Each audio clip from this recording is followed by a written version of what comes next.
Hi, it's me, Daniel, and today is day 7 of the BCC Open, and it's time for the round 7 recap. Um, it's been a long tournament. It's the, I think, yeah, this is the longest tournament I've ever participated in terms of chess, where there's only one round a day, and today is day 7. So I might not look it, but inside my brain is just like, I get these constant reminders of how old I am and how old my brain is. I'm just going like, right? And yes, and as you can guess, I didn't play very well in today's game. I did quite a lot of mistakes, and naturally I lost the game. Very interesting game though. So let's have a look. Okay, in this game I was playing white, and I thought I'll play safe. Don't quite like meeting the Budapest gambit. That's where it's d4, e5. And if I'm not careful, there could be some very unpleasant lines for white. So I went knight f3 to prevent the pawn going up to e5. Right, my opponent played c6. I was like, should I go like maybe e4 and then d4, but then my knight will be out of place for the Caro-Kann. So I played d4 and my opponent played d5. So sort of transposing into a kind of a Slav opening. Played e3, my opponent played bishop f4, and I was thinking like, maybe I should try to go for a drawish kind of position since my brain's not working very well today. So I went bishop d3, offering a bishop trade. Okay, and we traded bishops. And like I said, I was thinking of a drawish game, so I thought I'll just go queen d3. My opponent played e6. Okay, so I was playing it a bit safe. Went knight d2. Okay, so very normal developing move so far. And here I went e4, right? But apparently, computer says this is not a good move, right? So I thought I would try to confuse my opponent by not playing the traditional c4, but what happened was I ended up getting confused myself because I ended up playing into a position where white is actually at a disadvantage and black's actually better. Okay, so I played e4. So we trade off the pawns and the knights.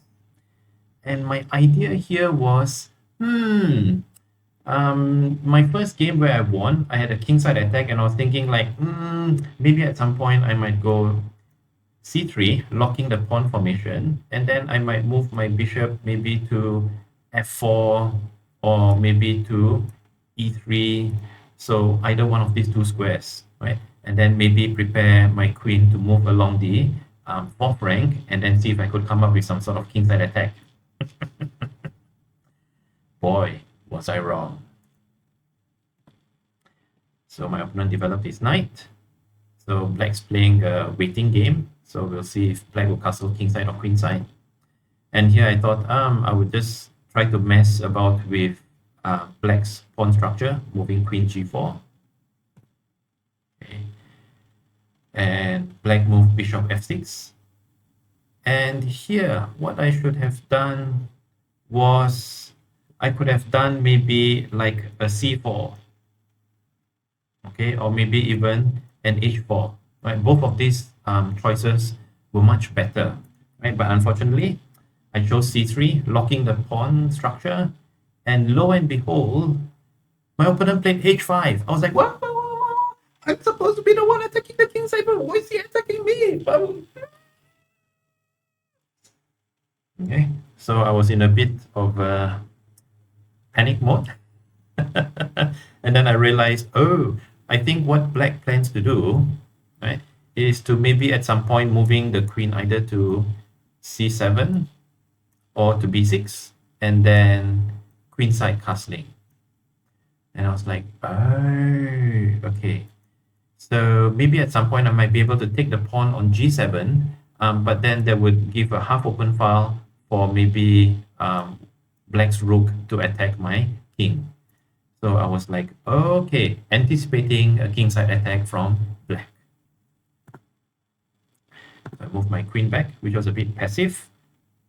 Okay, and here I moved knight to e4, which was again another blunder. What I should have done is I should have moved my knight to, sorry, not e4, e5. I should have moved my knight to maybe g5 or move my rook to e1.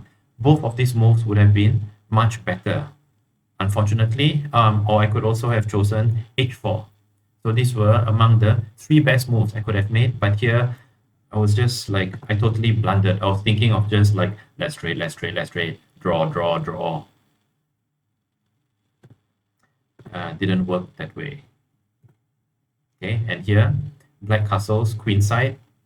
And so I've got my lone e5 pawn, blocking the black pawns in the center, but it's not very easily defensible because you've got the queen pinning the king on g1. Okay, so my king has got to move before I could move f4 to defend the pawn. And what it actually does is it weakens the pawn structure on the king side. And here, as black has already castled queenside, it'll be much easier for black to push their pawns, right? To trade pawns and then have open files for their rooks to attack.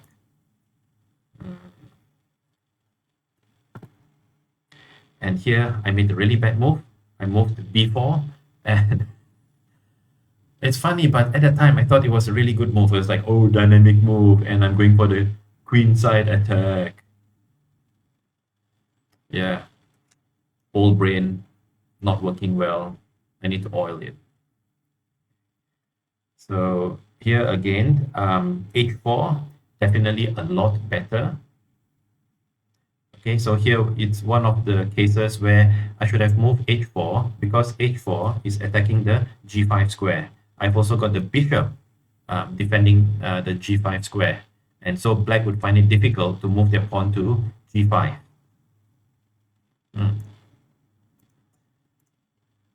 So here, I realized that I was in a bit of a spot of bother, and I was thinking taking the pawn on f6 is not good because it helps black to develop its knight, 1, and 2, it then opens up the d file, and black's rook is already on the d file. And here you can see white's rooks, they're not connected yet because the bishop on c1 hasn't moved yet.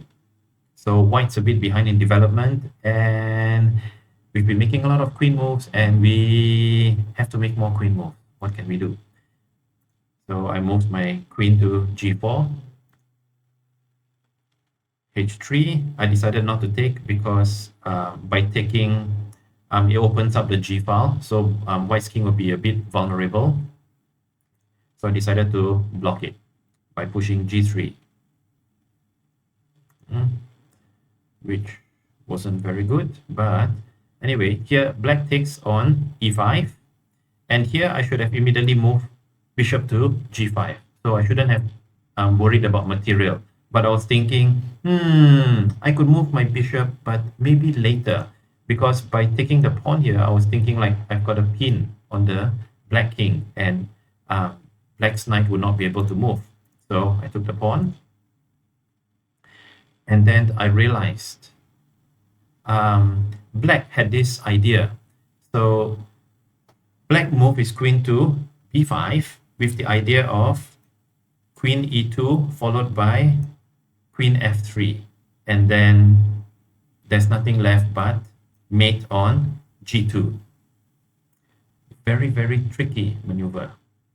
Fortunately, I saw it because what happens is if black is able to move the queen to e2 first, okay, white will no longer be able to move to f3 to block the queen from going up because the queen can just go straight to g2 checkmate. So I had to move my queen to defend that square, and then black moved the queen again to d5. Okay, and now you can see black's rook and queen, they're sort of in line together already, so they're setting up a battery. And here you've got the black queen threatening g2 checkmate. So I have to move my pawn up. And then black moves the king so that it frees up the knight and the knight is able to move. Okay, finally I move bishop g5, freeing up my rooks, connecting them. And black move knight f6. Okay, here the best move for white is to move the queen to f5. Okay, so still staying along this diagonal. Okay, and also defending the f3 pawn and this diagonal as well. So it's actually a very powerful square. Unfortunately, I chose to trade. And I was thinking that maybe after trading, I could set up my rooks here and here. Okay, and then I should be quite safe. But I forgot about my backward c pawn. And let's see what happens later. So I tried to trade, didn't work. Black took the pawn, offered to trade queens.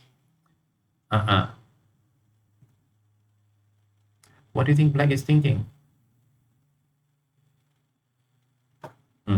Yes, correct. Setting up a battery along the D file. Oops, along the D file. And, right, black's queen would remain on this diagonal so that you will pin the rook on f2 and the king on g1. So the game basically continued where I had nothing left, so I just pushed my pawns, right, in the hope that maybe black might just go pawn crazy, and I had a couple of tricks up my sleeve. For example, if black were to take the pawn here, I could try and find a way to move my rook to c2 and my queen to g7, and then I could have some sort of check and then checkmate. Okay, along the c file. Okay, and here black shouldn't take the pawn as well, because if black takes the pawn, I could move my queen here to attack the queen. So let's say if the queen moves back, and then I move my queen to threaten the rook and also threaten checkmate. Okay. So these were a couple of tricks that I tried, but my opponent saw them all.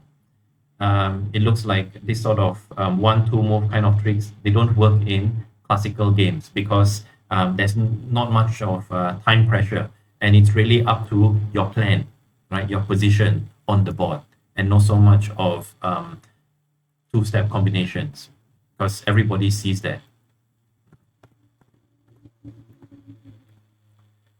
And right, so this was how the game continued, and we traded. And in this endgame, at the end, black has got a pass pawn on the c file, and at the end, white had to resign, and black won the game. So that's today's recap for round 7. I didn't play well, and I have to say, I don't expect to play well for the next 2 games because my brain is just not working very well anymore. I'm just totally exhausted. So I'm just chilling and just watching some fun videos in my free time, and just resting, sitting outside the room and just enjoying the view, relaxing. Right, so I'll be doing one more recap video tomorrow, and on Sunday, the last round starts in the morning. I'm not sure if I'll have time to do the recap video. So if I don't, maybe I might post the video on a Tuesday or a Wednesday, as I'll be traveling from Sunday evening onwards. Okay, that's it for today's recap. Thank you very much for watching, and I'll see you tomorrow. Bye!